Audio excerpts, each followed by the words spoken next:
No nosso último vídeo, falamos sobre a liquidação da sentença. Então agora está tudo pronto para o devedor pagar a dívida trabalhista. Mas e se ele não paga voluntariamente? Ele vai ser intimado a pagar ou a garantir um juízo no prazo de 48 horas. Quer saber como funciona o procedimento da execução trabalhista? Vem comigo que eu te conto. A partir do momento que você tem uma sentença líquida, ela já está pronta para ser paga pelo devedor. Se o devedor paga voluntariamente, se encerra ali toda a prestação jurisdicional e acabou. Mas nem sempre é isso que acontece. Aliás, na maioria dos casos, não é isso que acontece na nossa realidade. E aí, como é que fica? Qual é o procedimento da execução? A primeira coisa que você precisa saber é um dos princípios mais importantes da execução trabalhista, que é a primazia do credor. O que significa esse princípio da primazia do credor? Que a execução se desenvolve no interesse do credor. Mas, ao mesmo tempo, a execução ela não é uma punição ao devedor. É apenas uma fase para obrigar, para compelir esse devedor a pagar uma dívida. Não é uma punição a ele. Por isso mesmo, ela deve ser desenvolvida da forma menos gravosa ao devedor. Então, é importante conciliar esses dois princípios, essas duas características. Ao mesmo tempo que a execução ela é desenvolvida no interesse do credor, ela tem que ser também executada pelos meios menos gravosos, menos onerosos ao devedor. No nosso último vídeo, a gente falou sobre o procedimento de liquidação da sentença.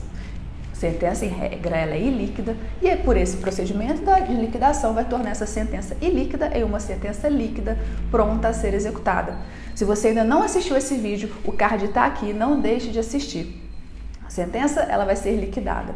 E depois de liquidada, é expedido mandado de citação ao devedor para que ele pague a dívida. Olha só o que fala o artigo 880 da CLT.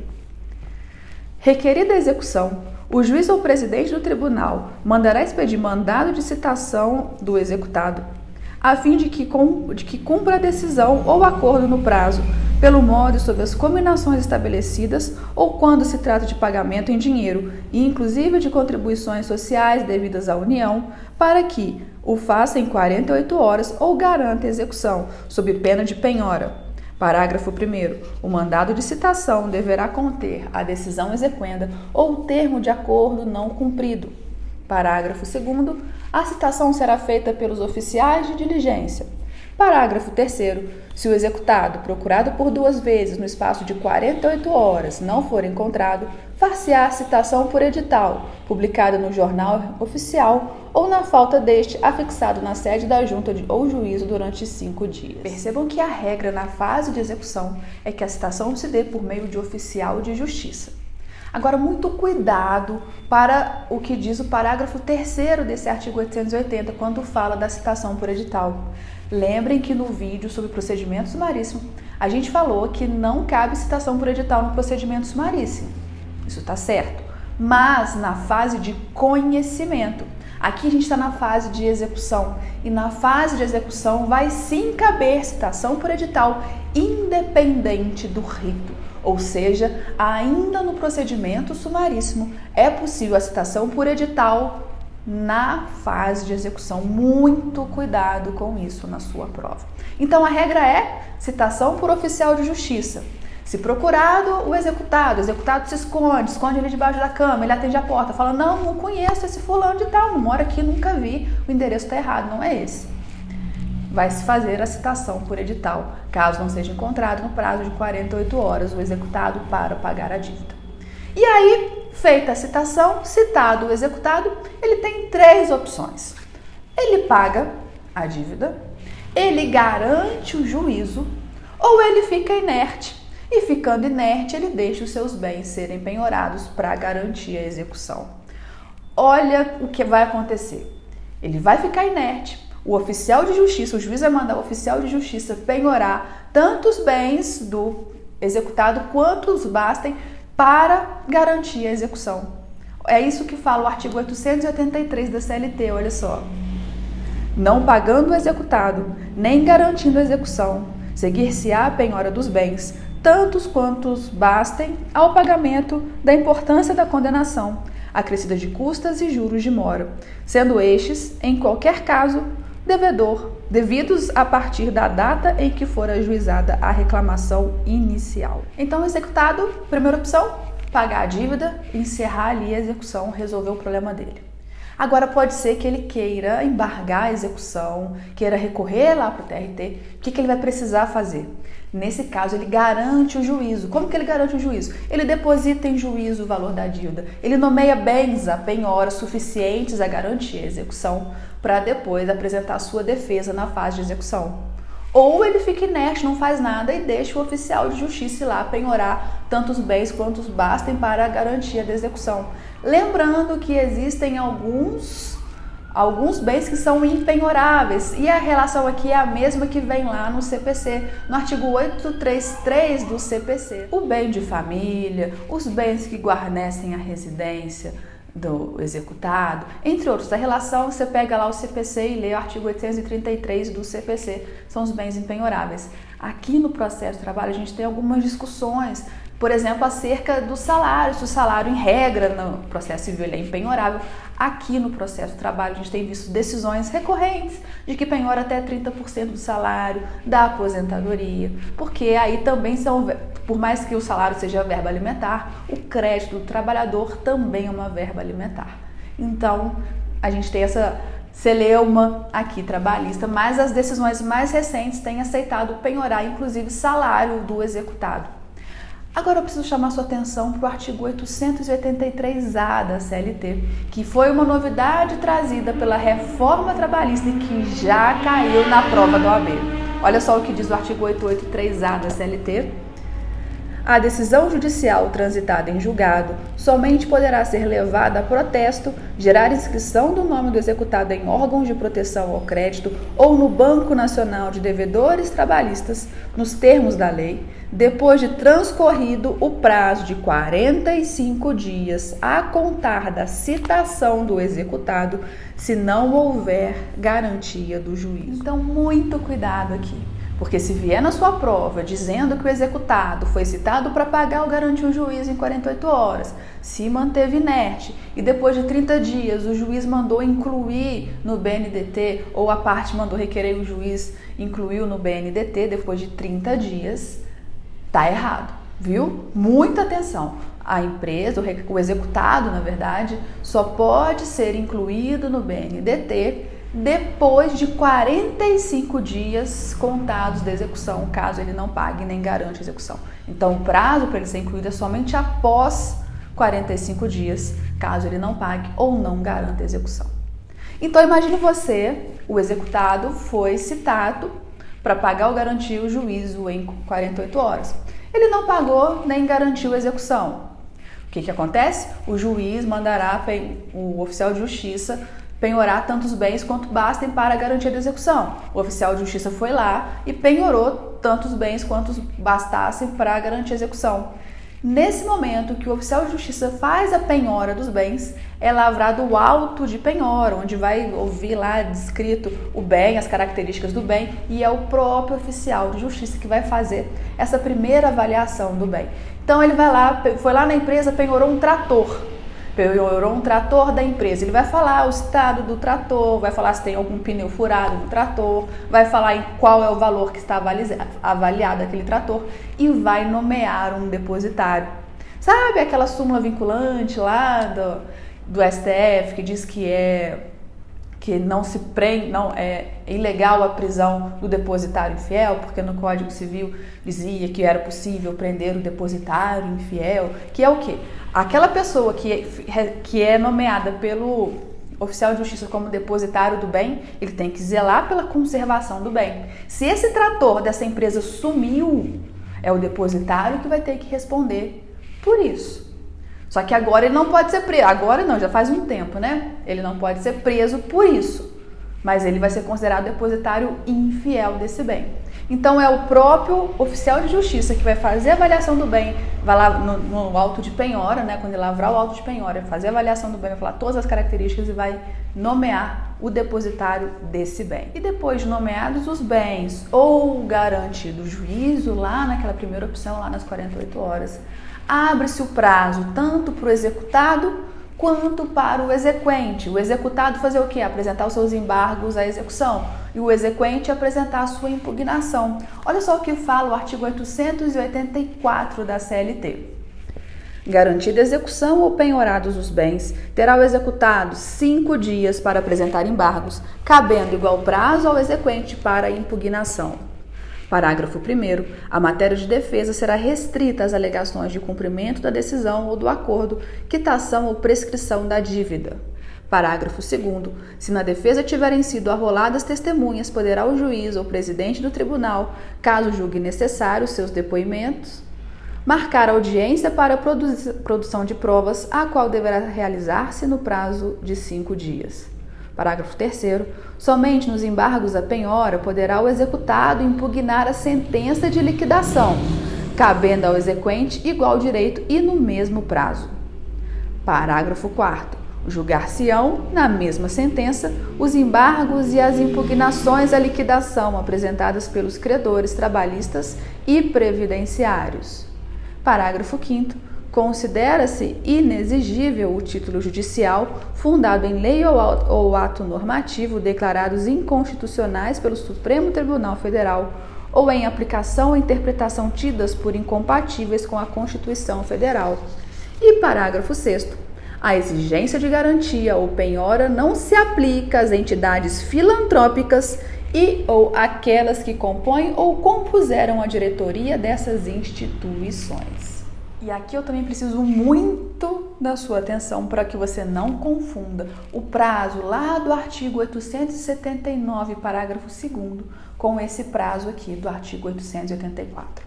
Lembra que lá no nosso vídeo sobre liquidação de sentença, eu disse que aí é o prazo do artigo 879, parágrafo 2º, que o juiz vai intimar as partes a apresentarem os cálculos de liquidação. Apresentado esses cálculos, abre-se o prazo para a parte contrária se manifestar sobre esses cálculos.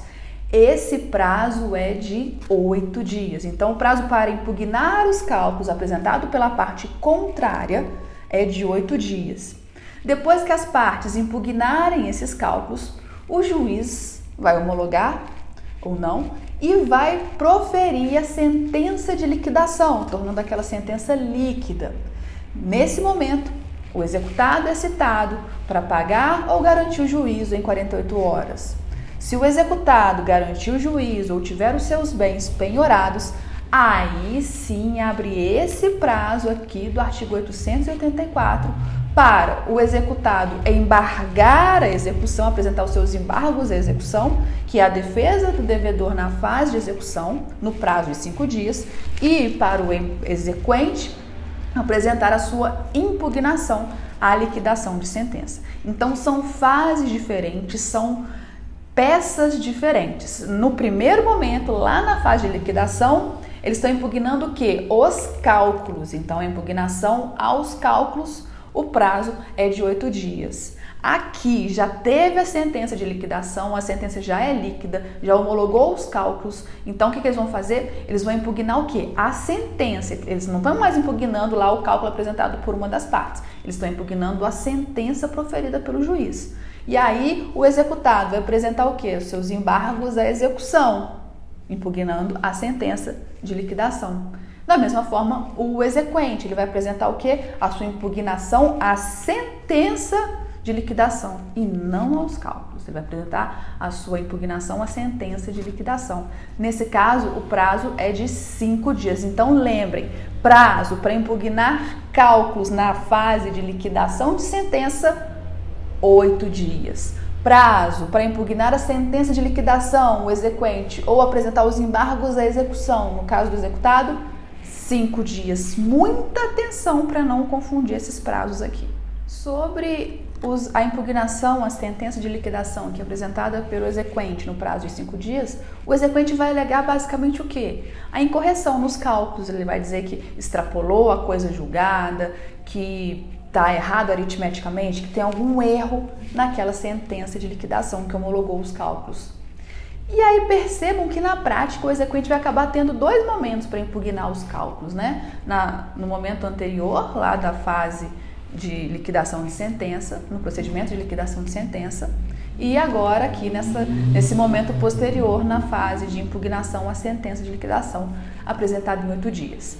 Já os embargos à execução apresentados pelo devedor é uma defesa do devedor na fase de execução, que visa o quê? Visa anular a sentença de impugnação, anular a penhora, o excesso de penhora, então reduzir o valor da execução. São essas matérias que vão ser alegadas nos embargos à execução. Ele vai alegar excesso de penhora, uma incorreção, coisa julgada, que a dívida já foi paga. Então ele precisa delimitar também a matéria que está sendo impugnada e os valores que estão sendo impugnados. Essa é a peça de defesa apresentada pelo executado na fase de execução, nos embargos à execução.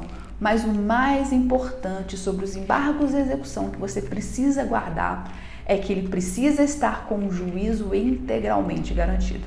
Ou seja, ou o executado apresentou a garantia do juízo, depois fez o depósito em garantia do juízo no valor integral da dívida, ou nomeou bens à penhora no valor integral da dívida, ou teve até os seus bens já penhorados, mas desde que o juiz esteja integralmente garantido. Então, o depósito de garantia do juízo tem que ser no valor da execução, ou os bens penhorados ou nomeados à penhora têm que ser suficientes a garantir o juízo. Lembrando que as entidades filantrópicas elas estão dispensadas de garantir o juízo, de acordo com o parágrafo 6º do artigo 884 da CLT. Recebido esses embargos à execução, o juiz vai intimar o exequente a apresentar a sua impugnação também no prazo de 5 dias. Depois que o exequente apresenta a sua impugnação, vai concluso para o juiz vai proferir a sentença no prazo de 5 dias. Se não tiver nenhuma testemunha arrolada pelas partes, né? Seja em embargos à execução, seja na impugnação à sentença de liquidação. Se não tiver oitiva de testemunha, se as partes não apresentarem testemunha, o juiz profere a sentença no prazo de 5 dias.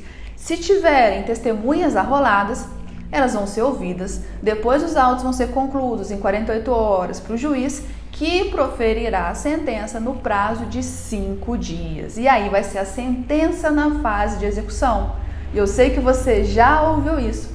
Da sentença na fase de execução cabe qual recurso trabalhista? Agravo de petição. Se você não assistiu o vídeo, nós temos um vídeo aqui, o card está aqui, falando sobre o agravo de petição, que é o recurso cabível de uma sentença na fase de execução. Quando essa sentença na fase de execução transitar em julgado, ela vai trazer um valor. Pode ser o mesmo, caso os embargos tenham sido julgados improcedentes, por exemplo, ou pode ser que reduza. Imagine que o executado conseguiu provar o excesso de penhora e reduziu o valor da execução. Vai ter um novo valor. Se a penhora foi feita em dinheiro, após o trânsito em julgado, o valor que transitou em julgado da decisão na fase de execução vai ser liberado ao exequente. O juiz vai expedir um alvará liberando esse valor que foi feito ou por uma garantia de juízo com depósito judicial do valor ou um bloqueio na conta bancária do executado, via cisbajude, e aí o juiz vai liberar esse valor atualizado ao exequente. Mas se a penhora foi feita não sobre dinheiro, mas sobre bens do executado, o juiz primeiro ele vai intimar o executado a pagar o valor da condenação na fase de execução que transitou em julgado, sob pena de alienação dos bens que foram penhorados. Então a primeira possibilidade é que o executado não queira que seus bens sejam alienados e pague voluntariamente a dívida. E aí se encerra o processo. Ou não, ou ele fica inerte e deixa os seus bens serem alienados. E aí vai ser como? Vai ser por praça ou leilão. Vai haver a expropriação do bem penhorado por praça ou leilão. Lembrando que aí, nesse caso, o bem vai ser vendido pelo maior valor. Nesse caso da praça ou leilão, vai ser o bem vendido pelo maior valor. Se você chegou até aqui e ainda não se inscreveu no canal, se inscreve e ative as notificações. Terminamos aqui o último vídeo sobre a fase de execução. Nos próximos vídeos vamos continuar ainda falando sobre o processo do trabalho. Lembrando que aqui no canal você encontra uma playlist só de direito do trabalho e uma só de processo do trabalho com os temas mais cobrados na OAB. Então não deixe de se inscrever e compartilhe, indique esse canal para quem você sabe que vai fazer a OAB também. Aqui a gente compartilha conhecimento e distribui conteúdo de forma gratuita, ajudando na sua aprovação na OAB. E eu te espero no próximo vídeo. Até lá!